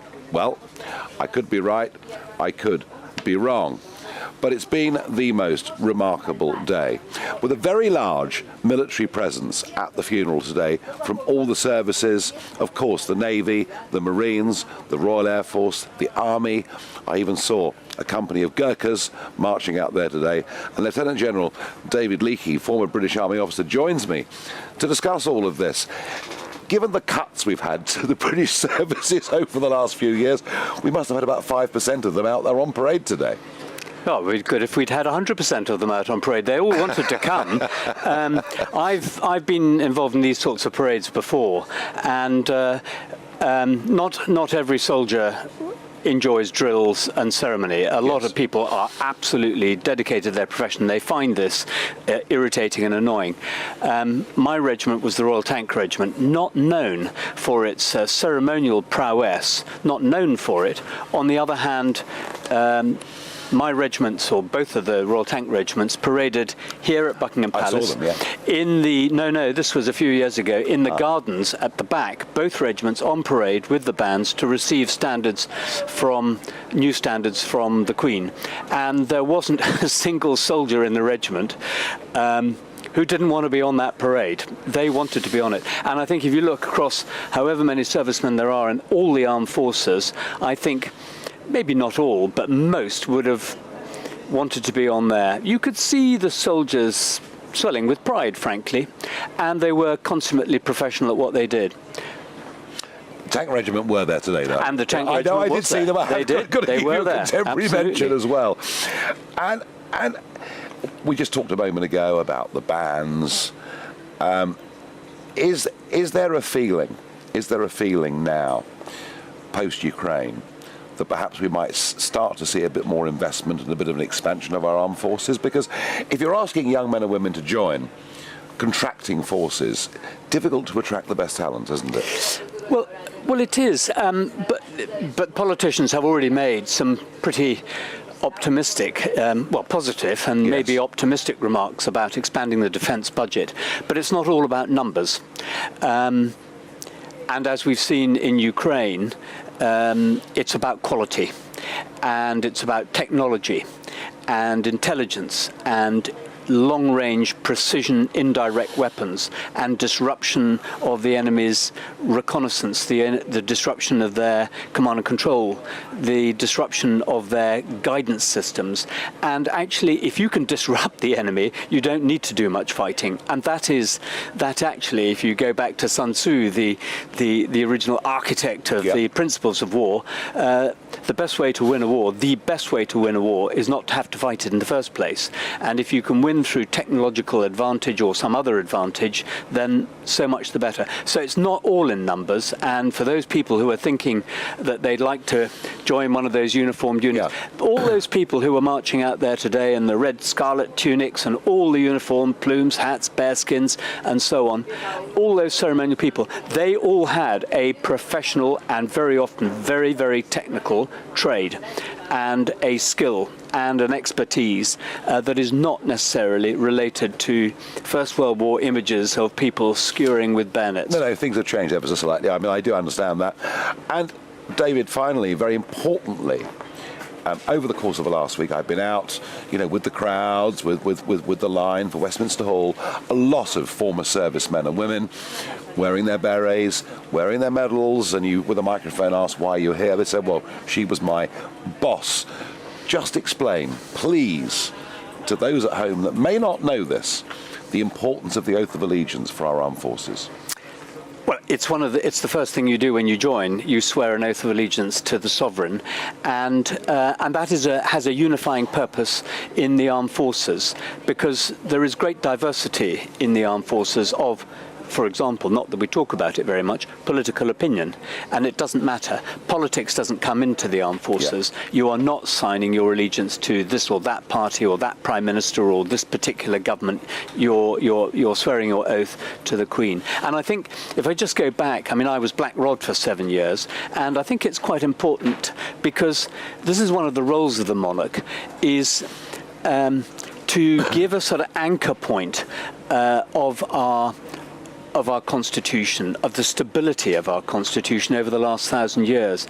And people have said to me, why Westminster Hall? What's the significance of it? The significance of Westminster Hall is that the Palace of Westminster was a royal palace. Henry VIII lived there until 1530, and there was a fire and he got burnt out, and no monarch ever moved back in. But the sovereign owned the Palace of Westminster, controlled it right up until 1965, when the Queen decided, of her own initiative, that it was inappropriate for the sovereign to own the democratically elected chamber. And so she suggested to Harold Wilson that she should make over the Palace of Westminster, respectively, to the House of Commons and to the House of Lords. And that's what happened. But she retained, for the sovereign, in perpetuity, Westminster Hall and the robing room and the royal gallery in the chapel. But Westminster Hall, why? Because the coronation banquets took place, the lying in state of sovereigns took place there, and that heritage, not just the Westminster Hall itself, 1,000 years old, along with the monarchy that's 1,000 years old, but that heritage of the building, the traditions, the customs that have been going on in Westminster Hall are part of they're the fibres in the fabric of our national identity. And that's what it means. And when you look at the uniforms and the archaic ceremonies that we've seen today, coffin on a gun carriage, why not an electric car? Because this thread, this fibre of our heritage and tradition and stable constitution over the last 1,000 years, give or take one or two blips, I agree, but it is because we are built on really solid foundations. Given your background as a serviceman, but having a very important constitutional role that you had for all those years, have we in the last 10 days rediscovered what being a constitutional monarchy is? Well, I don't think we've rediscovered it, but I think we've refreshed it. And I think that we've refreshed it now, and I am absolutely certain that King Charles will come forward with new ideas, but I don't think there will be a revolution of ideas. Revolutions aren't good things. We've seen them happen in other countries. They end up with republics, for one thing. I don't think there will be a revolution. And you just have to look what the Queen did over the time of her reign. There was an evolution in the development of the monarchy, modernising it. The Queen sending out tweets aged 89. Who'd have thought that? And King Charles is himself very, very business savvy. He's been running the duchy business for the last several decades. And so he's very well tuned in to technology, to modern business practices. So I think we will see another evolution of the monarchy. There might be some restructuring of the royal family, the household, how it works. So yes, it's been refreshed by today, and it could be refurbished in an evolutionary way over the next decade. What can I say, Lieutenant General David Leahy? Thank you for joining us on the programme this evening. Pleasure. And sharing your enthusiasm for the British Constitution. I think it's really rather important. Now, let's go to historian Martin Whittock. Martin, just give us, we're talking history here, we're talking the British Constitution. Give us some sense from your perspective how today fits in with British constitutional history.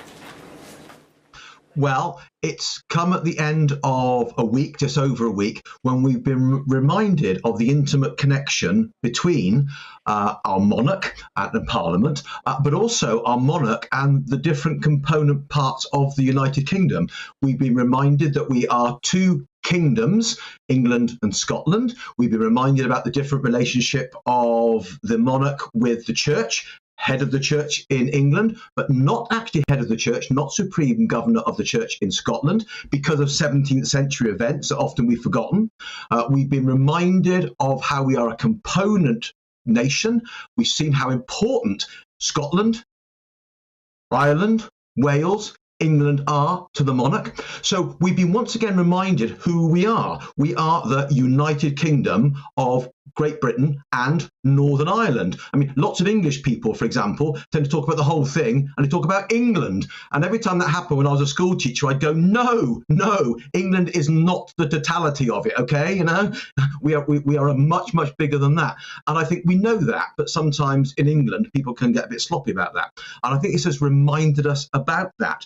And I think also, as we've seen the ceremony and the circumstance, we've been reminded of the long history of which we are part as well. So, but it's not just been the emotions, and there's nothing wrong with emotions, and there's nothing wrong with that at all. But it's also reminded us of something of the nuts and bolts of our constitution, what makes up our country, how monarch and parliament begin to fit together, and how we transition from one to another. And I have to say, quite a lot of people have been saying it's the end of an era. And of course, it is in some senses, but it's also the beginning of a new era. And really, we've been Elizabethans for a long time, but now we've become Carolingians. So we, the Elizabethans, the second Elizabethans, have just become the Carolingians. And we need to look at what is best of our past, and we need to rediscover that more, and we need to take more of a pride in that and be critical about aspects of it as well, of course, absolutely, and take it forward into the future. And I think what this has reminded us of is that this is an extraordinary country. I mean, it's not unique in this. There are other European countries as well with extraordinary long histories, but there is something particularly long and historic about the history of this country, these islands, and it's reminded us of that length of history. And it's also reminded us that over that period of time, things change, things develop, things are not always as they were, things will not always be in the future as they are now. And yet it's possible to have both change and continuity within the same package. And I think that's what we've seen. We're just hearing about monarchs who tweet alongside the extraordinary nature of a body carried on a gun carriage. Now, those things may seem incongruous, but they're not. They remind us that in a nation with a deep history like we have, that we are about change and continuity. And I think we've been reminded of that. We've often taken that for granted. Many people will say, oh, we know that, but often we do take it for granted. And I think this is challenging us to look into ourselves and think about our relationship with the wider continent, with the wider world, with the Commonwealth? What is it that we have borrowed from elsewhere? What is our gift to give to others? And I think that is the challenge, to see ourselves as part of this great global community and think, what is it that we're uniquely offering to that global community? On the other hand, what are we taking and developing and being better as a result of the taking of it? And I think it's in that giving and that taking that we have become the people that we are today, that we've become the multicultural, complex nation that we are today. And I think we're stronger for it. And I think that's what we've been reminded of over this last week, as we've celebrated this monarch who took us all the way from the 1920s to the 2020s. That's an extraordinary thing. Think of the change that happened in those times. And yet within that, there has been both change and continuity. And that challenges us to think, as we go forward, what needs to change, but also what needs to be cherished and kept hold of, because we need both. Change is needed at times, but cherishing the best of what we are is also crucial as well. Martin Wissock, thank you very much indeed for that. And really, Martin Wissock there, echoing to some extent what General Leakey was saying, is that we can maintain our traditions but update them. The word that Leakey used was refresh. And that makes sense, and perhaps that was part of the Queen's brilliance, that she did, slowly but surely, change the way in which the monarchy interacted with people, and it was very, very successful. And Charles is, of course, going to have his own style, and let's hope he gets it right. Now, Jessica says, I think some of the medals and awards are due. Some medals and awards are due. The dedication and dignity of the team of coffin bearers carried out their incredibly precious duties. It was awe-inspiring, deserves recognition. Well, I have to say, it was very, very impressive. Michael Cole, former BBC Royal correspondent, joins me again. Quite a lot of people, Michael, talking about the coffin bearers. That £500 plus oak lead-lined coffin with the Queen's body inside it. I looked at the lad at the front of him, and he looked about 18 years old. What a job they did. And those grenadiers, a few weeks ago, were guarding the British Embassy in Kabul in Afghanistan. So they've come back and done that. As I said on an American lesser network, explaining to the women presenters, I said, these are not toy soldiers, these are frontline soldiers. They're in the front line of any military operation. And the household cavalry, they drive tanks in time of war. And General Leakey, Lieutenant Colonel Leakey, was making those points. Nigel, I covered 2 papal funerals, Pope Paul VI, Pope John Paul I. I covered the very impressive funeral of Indira Gandhi, the assassinated Indian Prime Minister, which went on for hours and ended in immolation, the ghee, the sandalwood, the ceremony.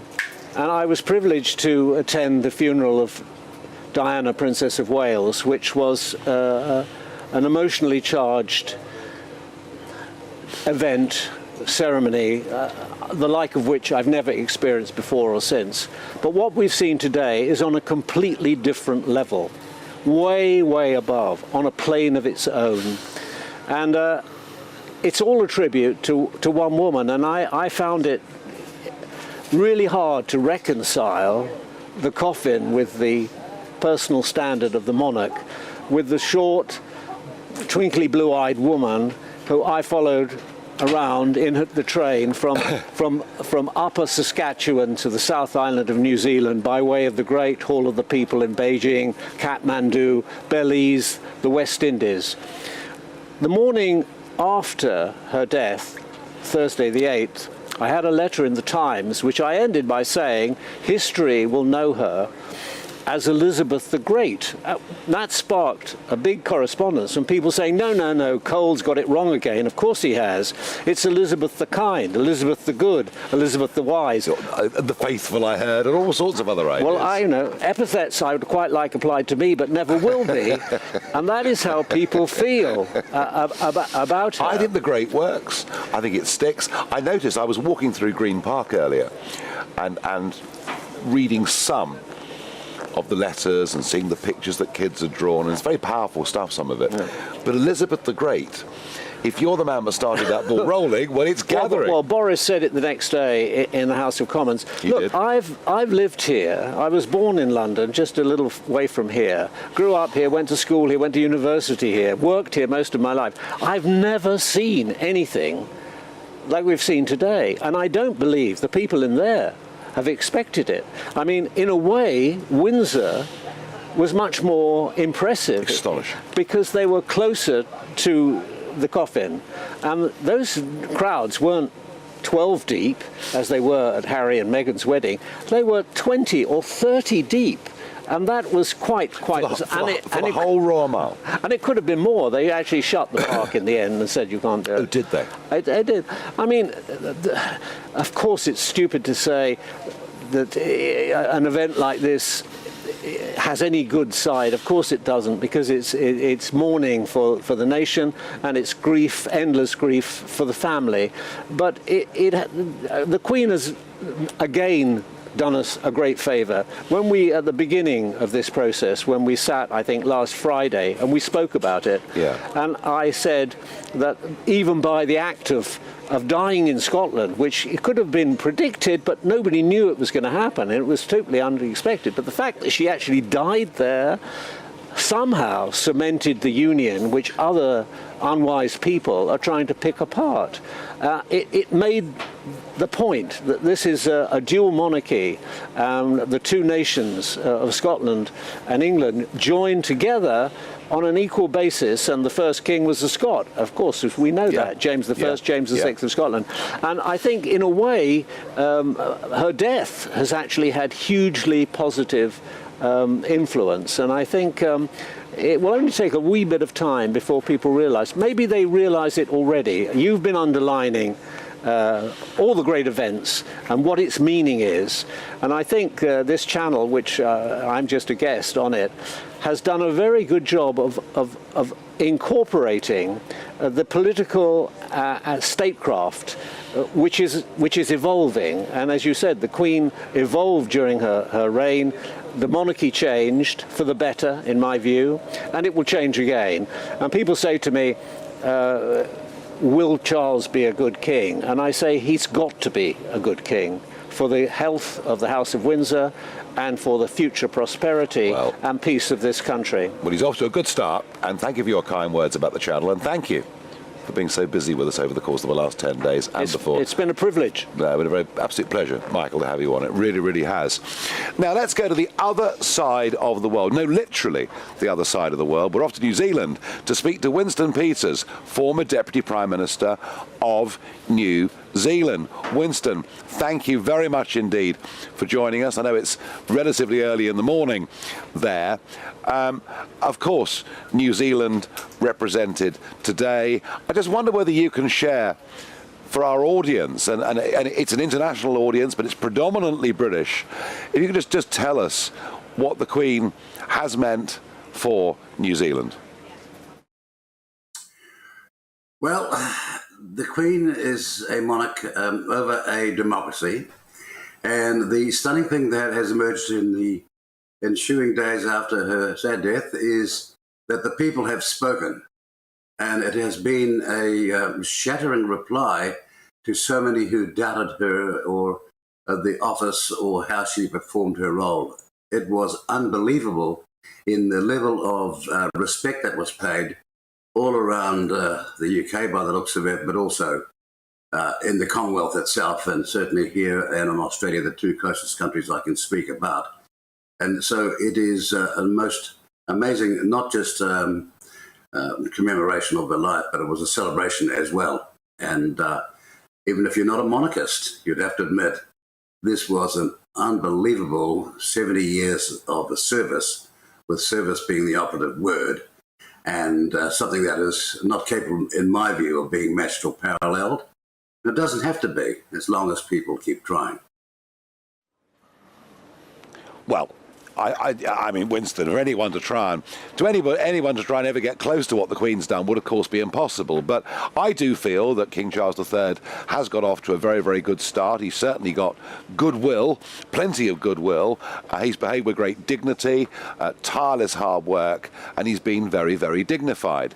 But I know there's going to be a big debate kicking off in many Commonwealth countries and in many of the realms about what the future of this Commonwealth organisation is.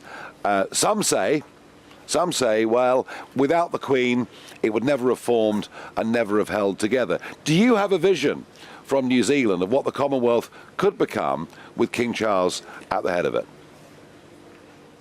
Well, first of all, some who say what would happen without the Queen were saying it when there was the Queen. And the reality is, this is a matter for the people to decide, and not some temporarily empowered politicians, wherever they might be in the Commonwealth. I mean, we've got a situation here where more than half the numbers for a majority in the United Nations are part of the Commonwealth, with others trying to sign up as well. People should be careful what they wish for. We should do, and we should have done a long time ago, much more with the Commonwealth in terms of trade and other things. But maybe this is a time for us to realise, in this troubled world, the more and the better friends you can keep, then you should. No, absolutely. I get that. I agree with that. And how has the passing of the Queen been remembered in New Zealand? Well, you'll be pleased to know, very much like in the UK, there has been a serious unity in terms of the respect that people have paid. Even the odd Republican that had a penchant for saying something out of order has been restrained in the meantime. We realise it's something in our future, but it's also a case of paying respect here and now, which is very, very deeply embedded in the cultures of the UK, and dare I say it, in the indigenous culture of New Zealand. There is a time and a place for everything, and this time was as much to celebrate her life as to commemorate it. And it has gone over seriously big in this country. I think a lot of people, and dare I say it, even from the outside looking in the UK, have been shocked by how the ordinary people have, by their behaviour, spoken to a chorus which they, often in power, did not understand. No, well, I have to say, Winston, the power of it all over the world has been astonishing. And today, what happened in London was a truly, truly global event. Winston Peters, former Deputy Prime Minister of New Zealand, thank you very much for taking the time out this evening, UK time, early morning, New Zealand time, to join us and share your thoughts. And it has been a truly global day. But what a massive operation. I'm told that we're up to 10,000 police officers, 3,000 other service personnel lining the streets. It's been a most incredible operation. From what I understand, it's gone off with almost no difficulties at all. A couple of soldiers fainted, a couple of horses bolted, nothing out of the ordinary there. My first experience of the day was arriving at about 6:45 this morning, and arriving at Vauxhall Bridge, where the bridge was closed. But no problem, I thought. If you want to find out what's going on, ask a policeman. So wound down the window, said to the cop, "This bridge is closed. What's my best way over the Thames?" He said, "Sorry, mate, haven't got a clue. I come from Glasgow." But I did discover that actually all 5 bridges were closed over the Thames, and I'm not taking it out on the guy from Glasgow. He was very jolly and very friendly, but it gave me an idea, first thing this morning, of the sheer size and scale of this security operation. So I had to walk. Well, joining me is Stephen Roberts, former Deputy Assistant Commissioner to the Met. Stephen, I wasn't being rude there for a moment, but as I went and walked the miles up here, said hello to all sorts of police officers from all sorts of different forces all over the country. Massive operation. I guess the Met today deserves a bit of a pat on the back, doesn't it? I'm sure that quite a number of my former colleagues will be heaving a huge sigh of relief. as you say, things have gone pretty well. If the worst that happened was that you weren't directed properly to your studio, then I think we can be fairly satisfied with that. It's a great test of the police service. If nothing happens, and if people can say at the end of it, well, why on earth were all those police officers deployed when nothing happened? Yeah. Nothing happening is exactly what we want. We want it to be dull from the point of view of adverse events. And it really has gone off. It's almost without a hitch from what I can see. It seems to have gone off perfectly. I noticed as the procession came down the Mall, you saw the soldiers and sailors and airmen facing the hearse, whereas the police officers were doing their duty properly. They were facing the crowd because their job was security.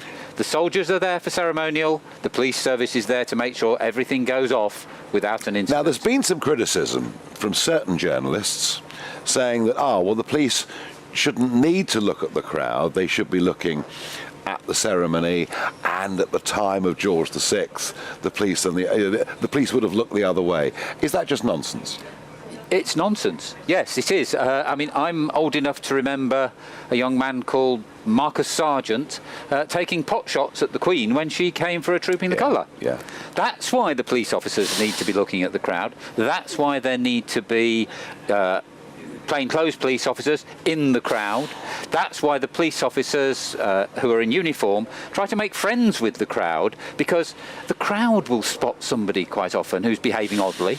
This was one of the appeals, wasn't it? Yes, indeed. One of the appeals was help us to help you. If you see something unusual, something wrong happening in the crowd, let the nearest police officer know. Absolutely right. It's crowdsourcing security, if you like. It's using the tens of thousands of pairs of ears and eyes to help the service make sure that everybody gets what they want, and they did, which was a dignified, respectful, peaceful, safe event. Now, it wasn't just the police officers that we saw. And I was here, by Buckingham Palace on the Mall earlier. I also could look up to the roof of Buckingham Palace and see people up there with binoculars and sights, and obviously armed officers ready in case something awful went wrong. How does that relationship between the police and indeed the security services, because when you had today, the argument Michael Cole was making, more foreign heads of state, more foreign royal families together at one event over the last 48 hours than has been seen since the Congress of Vienna. And we're going back to just after the Battle of Waterloo to talk about that. How is the interaction between the police and the security services? How does it work? Because you've literally got to bus in or drive in all of these people from Chelsea Barracks to Westminster and back. The two must work hand in glove for this to be a success. Oh yes, and permanently work hand in glove for the security of the nation. That the interaction between the anti-terrorist branch and MI5, the security service, is very close indeed, and it's an ongoing relationship. The security service will have been part of the forward planning for this event, which has been going on for decades, because at the point where it becomes obvious that we're going to have this sort of event, the security service, through their foreign liaison people, will be talking to their equivalents right across the world, because London needs to understand what the threats are against all those different heads of state, what the threats are against the dignitaries, and needs to plan the precautions in such a way that everything is catered for. But none of us know how this relationship works. And it's probably best that we don't. Okay. There are certain aspects of security. So transparency is wonderful, but there are areas where it's best not to know. It is a very close relationship, and in my experience, it's a relationship and a structure that's actually envied around the world. When I was still serving, we would have regular visits from surprisingly sophisticated countries, I have to say, asking how London does this sort of event, because they wanted to mimic it, they wanted to learn the lessons of it, of the coordination of the British Transport Police, the Metropolitan Police, the City of London Police, the security services, all the various services, and the military obviously, all the various services that actually need to come together as a coordinated body in order to deliver an event like this safely and securely. When you say like this was the biggest ever, wasn't it? This is the biggest ever. I doubt we'll ever see another bigger one. Who knows? But I don't think we will in our lifetime. No, not in yours and mine, Stephen Roberts. I'm certain of that. A final thought: the Met's got a new boss. What do we know about him? He's a very bright man, maths graduate from Cambridge, very broad experience, wide experience. Yep. Mark Rowley was a very successful Assistant Commissioner Anti-Terrorism, which was a national role as well as a London role. Very successful, a very successful detective indeed. And had been Chief Constable of Surrey. Yes. So his experience isn't purely Met, it isn't purely London, it's broad and it's quite a wide experience across the range of policing functions, and that will give him the best strategic oversight to actually look after London as best as it can be. Well, he's not been in office long, and it could have been a very difficult start for him. It's gone incredibly well. I bet you're proud of your old colleagues, aren't you? I'm astonishingly proud of my old colleagues. They've done so well today. They have done well. Thank you, Stephen. They've done well, and they've been fun and humorous, as well as doing a very, very serious role. Now, some more thoughts from you at home coming in. Paddy says, the Republicans and anti-royalists don't get it and never will. Having a royal family is the supreme act of democracy by our country. We choose to have a royal family. We choose to have a monarch. Not by some referendum, but by mass individual choice against getting rid of them. Paddy, there are some out there that would challenge those assertions, but I think the sheer outpouring of support, and indeed I'm going to use the word love, for not just the late Queen, but the new King, and most, if not all, members of the royal family, rather proves that point. Mark says, the true leader of the free world, that is how the Queen will be remembered. Well, I just think, Mark, she's going to be remembered simply as the Queen. That is how she's referred to all over the world, and she may be gone, but I tell you what, she won't be forgotten for a very, very long time. She won't be forgotten ever, and perhaps if that title, Elizabeth the Great, sticks, well, who knows? Who knows? She may be thought of in years to come as our greatest ever monarch. Who knows? Judith says, lucky it was not raining, not hot, and not January, so thank goodness it would have been impossible 3 weeks ago. Judith, it was very dull in central London today, which in terms of camera shots and everything else couldn't have been better. Even this morning here early, it wasn't too cold, it was never too hot at any point in time, and the fact that drizzle started just after the interment of the Queen's body in Windsor kind of said a lot. One more thought. David said, I would be delighted if Nigel bought an imperial pint of best English ale to each of the bearer party. I'll square up with him later when he visits me in West Tyrone. David, I think we all think the 8 of them just did the most fantastic job. And as Michael Cole said, you know, just a couple of weeks ago, there they were in Afghanistan guarding the British Embassy in Kabul, a very, very dangerous job to do indeed. Well, in a moment, Dan Wootton is going to be taking over from me here at Buckingham Palace. Dan, your thoughts on the day?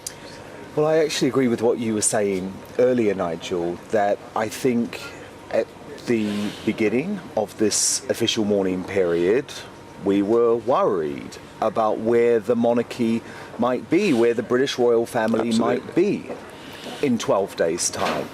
And in fact, a lot of those fears have been allayed over the past few days. And I think the monarchy, the institution of the monarchy, the British royal family itself, and the personnel, who are now the most important figures of our royal family, actually put their best foot forward today.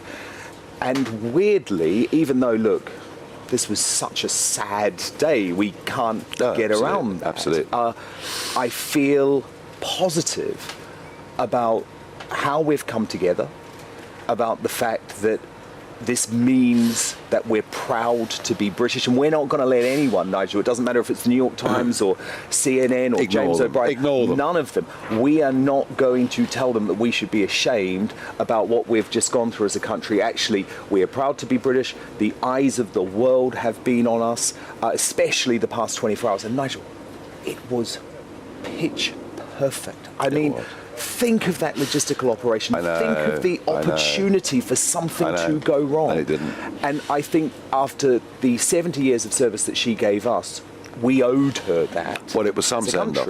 And the emotion. Oh. I mean, the emotion over the last 10 days. I mean, people, you know, Brits, buttoned-up Brits, happy to admit they felt tearful about some of these things going on. It is remarkable. Dan, have a great show. I know that you will. Well, that's pretty much it from me today.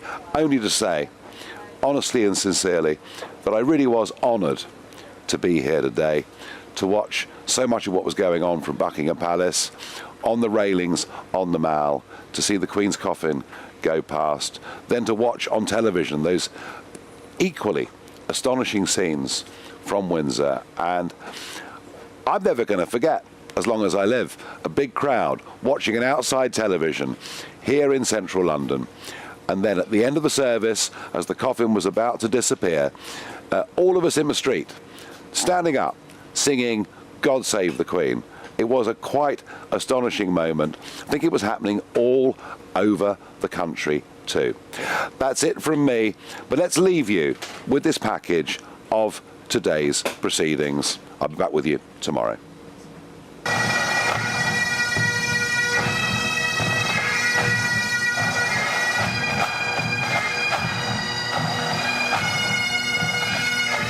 The grief of this day, felt not only by the late Queen's family, but all round the nation, the Commonwealth and the world, arises from her abundant life and loving service, now gone from us.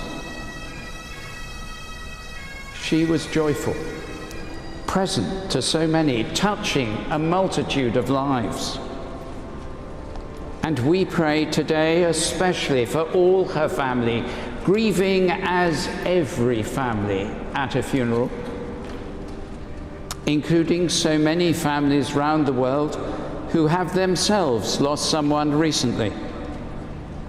But in this family's case, doing so in the brightest spotlight.